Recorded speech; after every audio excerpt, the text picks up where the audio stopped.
بسم الله الرحمن الرحيم.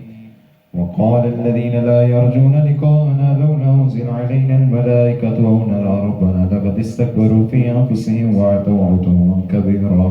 يوم يرون الملائكة لا بشرى يومئذ للمجرمين ويكونون حجرا محجورا. وقدمنا إلى ما عملوا من عمل فجعلناه هباء منصورا. أصحاب الجنة يومئذ خير مستقرا وأحسن مقيلا. ويوم تشقق السماء بالغمام ونزل الملائكة تنزيلا. الملك يومئذ الحق للرحمن وكان يوما على الكافرين عسيرا. ويوم يعض الظالم على يديه يقول يا ليتني اتخذت مع الرسول سبيلا. يا ويلتى ليتني لم اتخذ فلانا خليلا. لقد أضلني عن الذكر بعد إذ جاءني وكان الشيطان للإنسان خذولا. وقال الرسول يا ربي إن قوم اتخذوا هذا القرآن محجورا. وكذلك جعلنا لكل نبي عدوا من المجرمين وكفى بربك هاديا ونصيرا.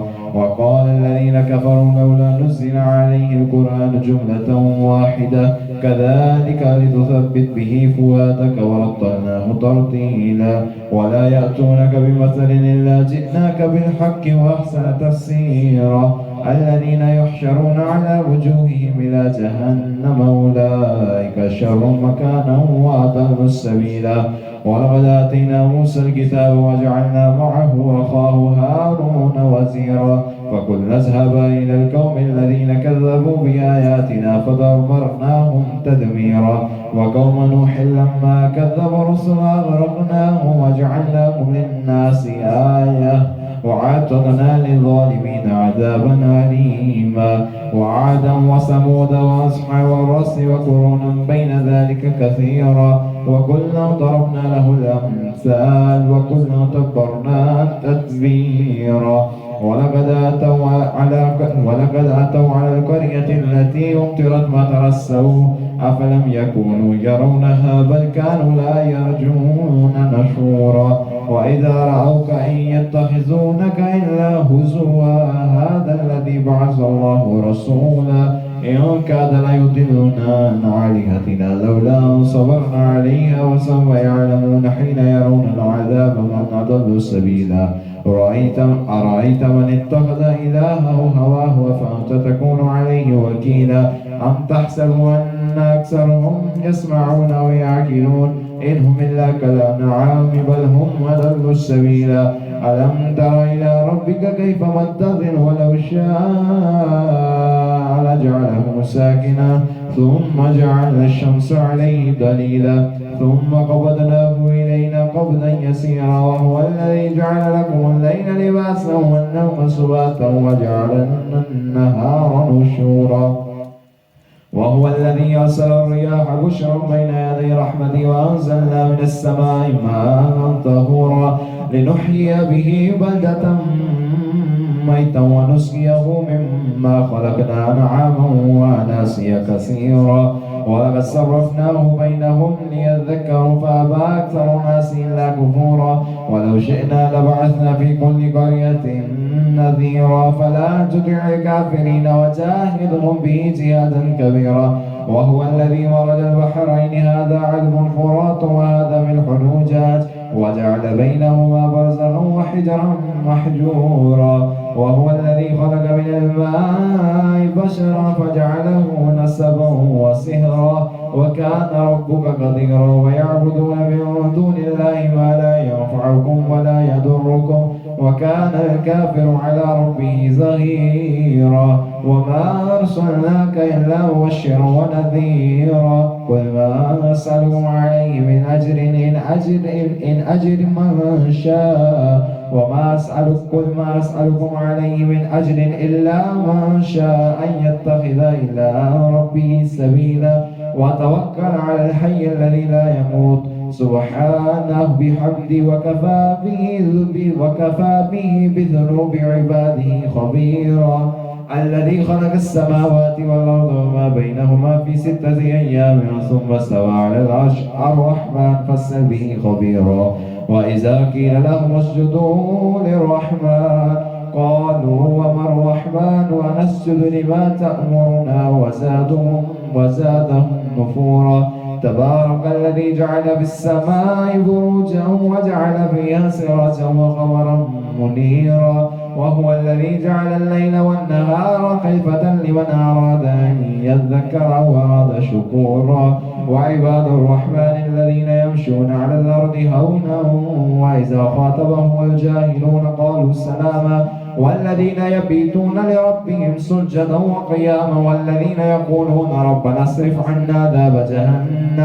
عذاب جهنم إن عذابها كان غراما إنها ساءت مستقرا ومقاما والذين إذا أنفقوا لم يسرفوا ولم يقتروا وكان بين ذلك قواما والذين لا يدعون مع الله إلها آخر ولا يقتلون النفس التي حرم الله إلا بالحق ولا يزنون ومن يفعل ذلك يلقى أثاما يضاعف له العذاب يوم القيامة ويخلد فيه مهانا إلا من تاب وآمن وعمل صالحا فأولئك يبدل الله سيئاتهم حسنات وكان الله غفورا رحيما ومن تاب وعمل صالحا فإنه يتوب إلى الله متابا والذين لا يشهدون الزور وإذا مروا باللغو مروا كراما والذين إذا ذكروا بآيات ربهم لم يخروا عليها صما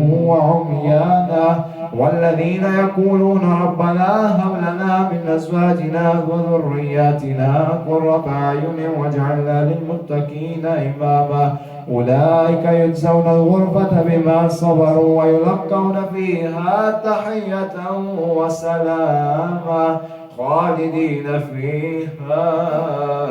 خالدين فيها حسنت مستقرا ومقاما قل ما يعبأ بكم ربي لولا دعاؤكم فقد كذبتم فسوف يكون لزاما بسم الله الرحمن الرحيم طاسين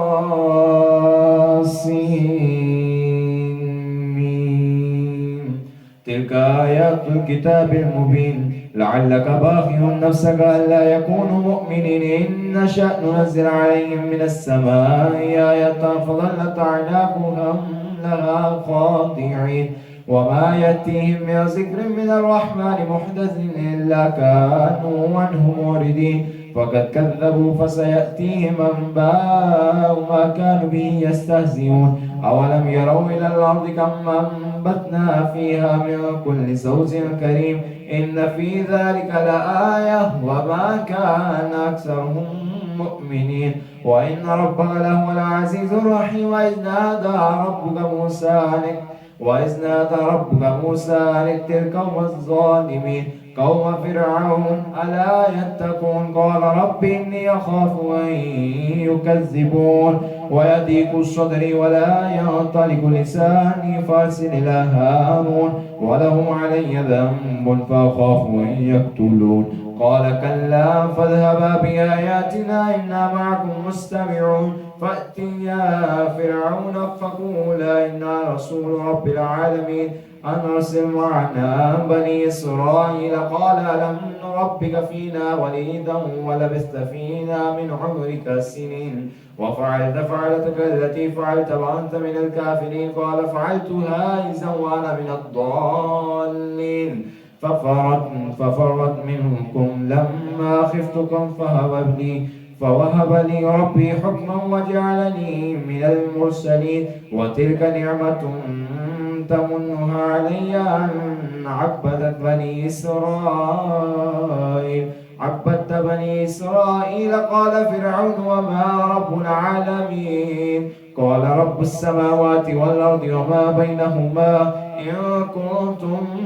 موقنين قال لمن حوله ولا تستمعون قال ربكم ورب آبائكم الأولين قال إن رسولكم الذي يرسل إليكم لمجنون قال رب المشرق والمغرب وما بينهما إن كنتم تعقلون قال لئن اتخذت إلها غيري لأجعلنك من المسجونين قال ولو جئتك بشيء مبين قال فأت به إن كنت من الصادقين فألقى عصاه فإذا هي ثعبان مبين ونزع يده فإذا هي بيضاء للناظرين قال للملأ حوله إن هذا لساحر عليم يريد أن يخرجكم من أرضكم بسحره فماذا تأمرون قالوا ارجه وأخاه وابعث في المدائن حاشرين يأتوك بكل سحار عليم فجمع السحرة لميقات يوم معلوم وقيل للناس هل أنتم مجتمعون لعلنا نتبع السحرة إن كانوا هم الغالبين فلما جاء السحرة قالوا لفرعون إن لنا لأجرا إن كنا نحن الغالبين قال نعم وإنكم إذا لمن المقربين قال لهم موسى ألقوا ما أنتم ملقون فألقوا حبالهم وعصيهم وقالوا بعزة فرعون إنا لنحن الغالبون فألقى موسى عصاه فإذا هي تلقف ما يأفكون فألقي السحرة ساجدين قالوا آمنا برب العالمين رب موسى وهارون قال آمنتم له قبل أن آذن لكم إنه لكبيركم الذي علمكم السحر فلسوف تعلمون لأقطعن أيديكم وأرجلكم من خلاف ولأصلبنكم أجمعين قالوا لا ضير إنا إلى ربنا منقلبون إنا نطمع أن يغفر لنا ربنا خطايانا أن كنا أول المؤمنين وأوحينا إلى موسى نسر بعبادي إنكم متبعون فأرسل فرعون في المدائن حاشرين إن هؤلاء لشرذمة قليلون وإنهم لنا لغائظون وإنا لجميع حاذرون فأخرجناهم من جنات وعيون وكنوز ومقام كريم كذلك وأورثنا بني إسرائيل فأتبعهم مشركين فلما ترى الجمعان قال أصحاب موسى إنا لمدركون قال كلا إن معي ربي سيهدين فأوحينا إلى موسى أن اضرب بعصاك البحر فانفلق فكان كل فرق كالطود العظيم وأزلفنا ثم الآخرين وأنجينا موسى ومن معه أجمعين ثم أغرقنا الآخرين إن في ذلك لآية وما كان أكثرهم مؤمنين وإن ربك لهو العزيز الرحيم واتلو عليهم نبأ إبراهيم إذ قال لأبيه وقومه ما تعبدون قالوا نعبد أصناما فنظل لها عاكفين قال هل يسمعونكم إذ تدعون أو ينفعونكم أو يضرون قالوا بل وجدنا آباءنا كذلك يفعلون قال أفرأيتم ما كنتم تعبدون أأنتم وآباؤكم الأقدمون فإنهم عدو لي إلى رب العالمين الذي خلقني فهو يهدين والذي هو يطعمني ويسكين وإذا مرضت فهو يشفين والذي يميتني ثم يحيين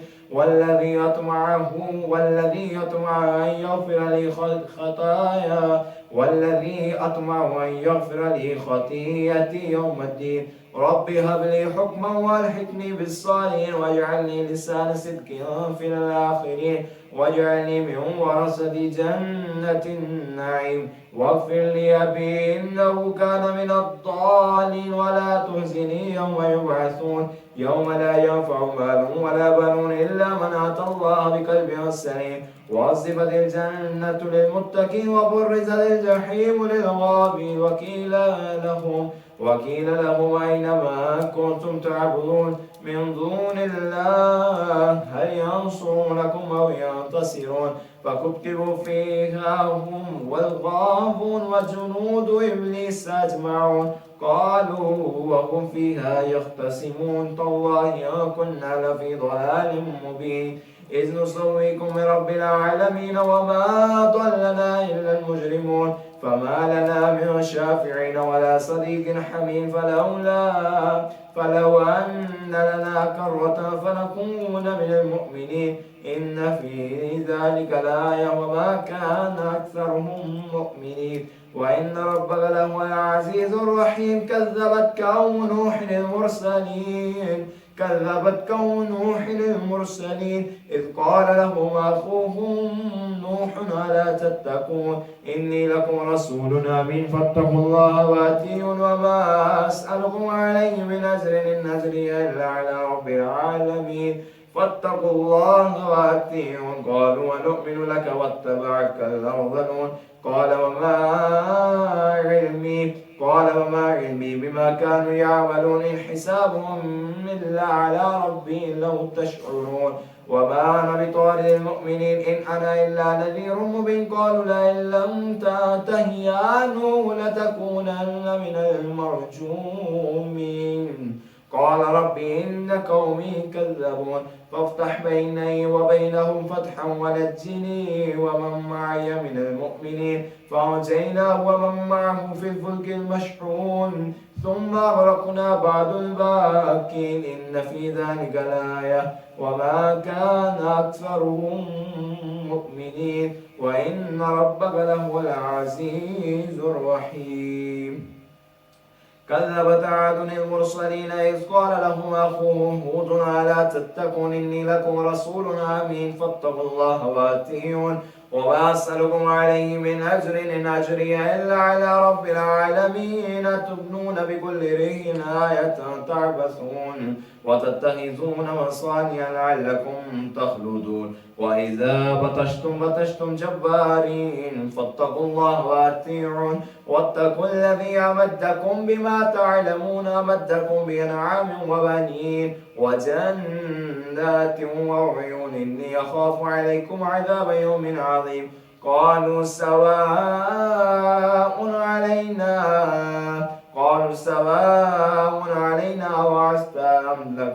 أم لم تكن من الواعظين إن هذا إلا خلق الأولين وما نحن بمعذبين فكذبوه فأهلكناهم إن في ذلك لآية وما كان أكثرهم مؤمنين وإن ربك لهو العزيز الرحيم كذبت ثمود المرسلين إذ قال لهم أخوهم صالح ألا تتقون إني لكم رسول أمين فاتقوا الله وأطيعون وما أسألكم عليه من أجر أجري إلا على رب العالمين تتركون فيما هاهنا آمنين في جنات وعيون وزروع ونخل ترعها هنيء وتنحتون من الجبال بيوتا فارغين فاتقوا الله وأطيعون ولا تطيعوا أمر المسرفين الذين يفسدون في الأرض ولا يصلحون قالوا إنما أنت من المسخرين ما أنت إلا بشر مثلنا فأت بآياتنا إن كنت من الصادقين قال هذه ناقة لها شرب ولكم شرب يوم معلوم ولا تمسوها بسوء فيأخذكم عذاب يوم عظيم فعقروها فأصبحوا نادمين فأخذهم العذاب إن في ذلك لآية وما كان أكثرهم مؤمنين وإن ربك لهو العزيز الرحيم كذبت قوم لوط المرسلين إذ قال لهم أخوهم لوط ألا تتقون إني لكم رسول أمين فاتقوا الله وأطيعون وما أسألكم عليه من أجر إن أجري إلا على رب العالمين تأتون الذكران من العالمين وتزرعون ما خلق لكم ربكم من أزواجكم بل أنتم قوم عادون قالوا لئن لم تنته يا لوط لتكونن من المخرجين قال إني لعملكم من القالين رب نجني وأهلي مما يعملون فنجيناه وأهله أجمعين إلا عجوزا في الغابرين ثم دمرنا الآخرين وأمطرنا عليهم مطرا فساء مطر المنذرين إن في ذلك لآية وما كان أكثرهم مؤمنين وإن ربك لهو العزيز الرحيم كذب أصحاب الأيكة المرسلين إذ قال لهم شعيب ألا تتقون إني لكم رسول أمين فاتقوا الله وأطيعون وما أسألكم عليه من أجر إن أجري إلا على رب العالمين أوفوا الكيل ولا تكونوا من المخرسين وزنوا بالقسطاس المستقيم ولا تبخسوا الناس أشياءهم ولا تعثوا في الأرض المفسدين واتقوا الذي خلقكم والجبلة الأولين قالوا إنما أنت من المسخرين وما أنت إلا بشر مثلنا وإن نظنك لمن الكاذبين فأسقط علينا كسفا من السماء إن كنت من الصادقين قال ربي أعلم بما تعملون فكذبوه فأخذهم عذاب يوم الذلة إنه كان عذاب يوم عظيم إن في ذلك لآية وما كان أكثرهم مؤمنين وإن ربك لهو العزيز الرحيم وإنه لتنزيل رب العالمين نزل به الروح الأمين على قلبك لتكون من المنذرين بلسان عربي مبين وإنه لفي زبر الأولين أولم يكن لهم آية أن يعلمه علماء بني إسرائيل ولو نزلنا على بعض الأعجمين فقرأه عليهم ما كانوا به مؤمنين كذلك سلكناه في قلوب المجرمين لا يؤمنون به حتى يروا العذاب الأليم فيأتيهم بغتة وهم لا يشعرون فيقولوا هل نحن منظرون أفبعذابنا يستعجلون أفرأيت إن متعناهم سنين ثم جاءهم ما كانوا يوعدون ما أغنى عنهم ما كانوا يمتعون وما أهلكنا من قرية إلا لها منذرون وذكرى وما كنا ظالمين وما تنزلت به الشيطان وما ينبغي لهم وما يستطيعون إنه عن السمع لمعزولون فلا تدع مع الله إلها آخر فتكون من المعذبين وأنذر عشيرتك الأقربين واخفض جناحك لمن اتبعك منهم من المؤمنين قال فإن عصوك فقل إني بريء مما تعمل وتوكل على العزيز الرحيم الذي يراك حين تقوم وتقلبك في الساجدين إنه هو السميع العليم هل أنبئكم على ما تنزل الشياطين تنزل على كل أفاك أثيم يلقون السمع وأكثرهم كاذبون والشعراء يتبعهم الغاوون ألم تر أنهم في كل واد يهيمون وأنهم يقولون ما لا يفعلون إلا الذين آمنوا وعملوا الصالحات وذكروا الله كثيرا وانتصروا من بعد ما ظلموا وسيعلم الذين ظلموا أي منقلب ينقلبون بسم الله الرحمن الرحيم طاسين تلك آيات القرآن وكتاب مبين هدى وبشرى للمؤمنين الذين يقيمون الصلاة ويؤتون الزكاة وهم بالآخرة هم يوقنون إن الذين لا يؤمنون بالآخرة زينا لهم أعمالهم فهم يعمهون أولئك الذين لهم سوء العذاب وهم في الآخرة هم الأخسرون وإنك لتلقى القرآن من لدن حكيم عليم إذ قال موسى لأهله إني آنست نارا سآتيكم منها بخبر أو آتيكم بشهاب قبس لعلكم تصطلون فلما جاءها نودي أن بورك ما في النار ومن حولها وسبحان الله رب العالمين يا موسى إنه أنا الله العزيز الحكيم وألقي عصاك فلما رآها تهتز تهتز كأنها جان ولا مدبرا ولم يعقب. يا موسى لا تخف إني لا يخاف لدي المرسلون إلا من ظلم ثم بدل حسنا بعد سوء فإني غفور رحيم. وأدخل يدك في جيبك تخرج بيضاء من غير سوء في 9 آيات إلا فرعون وقومه إنهم كانوا قوما فاسقين. فلما جاءتهم آياتنا مبصرة قالوا هذا سحر مبين وجحدوا بها واستيقنتها أنفسهم ظلما وعلوا فانظروا كيف كان عاقبة المفسدين. ولقد آتينا داود سليمان علما وقال الحمد لله الذي فضلنا على كثير من عباده المؤمنين. وورث سليمان داود وقال يا أيها الناس علمنا منطق الطير وأوتينا من كل شيء إن هذا لهو الفضل المبين. وحشر لسليمان جنوده من الجن والإنس والطير فهم يوزعون حتى إذا أتوا على واد النمل قالت نملة يا أيها النمل ادخلوا مساكنكم لا يحطمنكم سليمان وجنوده وهم لا يشعرون. فتبسم ضاحكا من قولها وقال رب أوزعني أن أشكر نعمتي التي أنعمت علي وعلى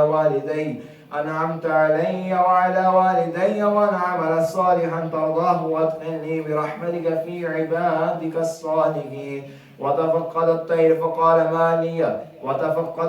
فقال ما لي لا أرى الهدهد أم كان من الغائبين لأعذبنه عذابا شديدا أو لأذبحنه أو ليأتيني بسلطان مبين. فمكث غير بعيد قال أحطت بما لم تحط به وجئتك من سبأ بنبأ يقين إني وجدت امرأة تملكهم وأوتيت من كل شيء ولها عرش عظيم. وجدتها وقومها يسجدون للشمس من دون الله زين لهم الشيطان أعمالهم فصدهم عن السبيل فهم لا يهتدون. ألا يسجدوا لله الذي يخرج الخبأ في السماوات والأرض ويعلم ما تخفون وما تعلنون. الله لا إله إلا هو رب العرش العظيم. قال سننظر وصدقت أم كنت من الكاذبين. اذهب بكباتي هذا فألقي إليهم ثم تول عنهم فانظر ماذا يرجعون. قالت يا أيها الملأ إني ألقي إلي كتاب كريم إنه من سليمان وإنه بسم الله الرحمن الرحيم ألا تعلوا علي وأوتوني مسلمين. قالت يا أيها الملأ افتوني في أمرك ما كنت قاطعا أمرا حتى تشهدون. قالوا نحن أولو قوة أولو بأس شديد والأمر إليك فانظري ماذا تأمرين. قالت إن الملوك إذا دخلوا قرية أفسدوها وجعلوا عزة أهلها ذلة وكذلك يفعلون. وإني مرسلة إليهم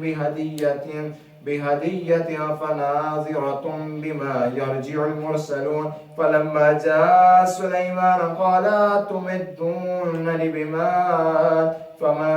آتاني الله خير مما آتاكم بل أنتم بهديتكم تفرحون. ارجع إليهم فلنأتينهم بجنود لا قبل لهم بها ولنخرجنهم منها ذلة وهم صاغرون. قال يا أيها الملأ أيكم يأتيني بعشرها قبل أن يأتوك مسلمين قال عفريت من الجن أنا آتيك به قبل أن تقوم من مقامك وإني عليه لقوي أمين قال الذي عنده علم من الكتاب أنا آتيك به قبل أن يرتد إليك طرفك فلما رآها مستقرا عنده قال هذا من فضل ربي ليبلوني أأشكر أم أكفر ومن شكر فإنما يشكر لنفسه ومن كفر فإن ربي غني كريم قال نكروا لها عرشها ننظر أتهتدي أم تكون من الذين لا يهتدون فلما جاءت قيل هكذا عرشك قالت كأنه هو وأوتينا العلم من قبلها وكنا مسلمين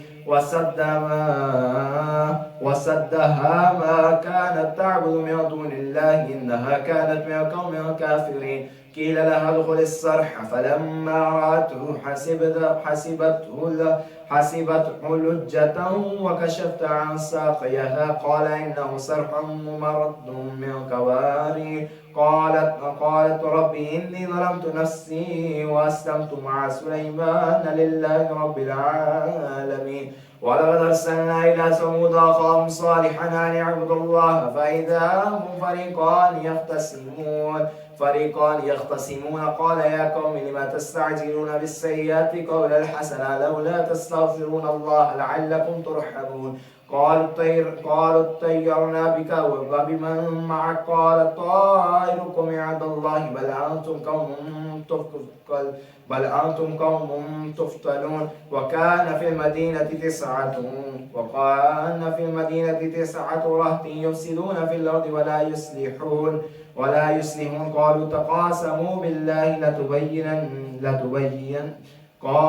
قالوا تقاسموا بالله لنبيتنه وأهله ثم لنقولن لوليه ما شهدنا مهلك أهله وإنا لصادقون ومكروا مكرا ومكرنا مكرا وهم لا يشعرون فانظر كيف كان عاقبة مكرهم أنا دمرناهم وقومهم أجمعين فتلك بيوتهم خاوية بما ظلموا إن في ذلك لآية لقوم يعلمون وآتينا الذين آمنوا وكانوا يتقون ولوطا إذ قال لقومه أتأتون الفاحشة وأنتم تبصرون أئنكم لتأتون الرجال شهوة من دون النساء بل أنتم قوم تجهلون فما كان جواب قومه إلا أن قالوا أخرجوا آل لوط من قريتكم إنهم أناس يتطهرون فأنجيناه وأهله إلا امرأته قدرناها من الغابرين وأمطرنا عليهم مطرا فساء مطر المنذرين قل الحمد لله وسلام على عباده الذين اصطفى الله خير عما يشركون صدق الله العظيم.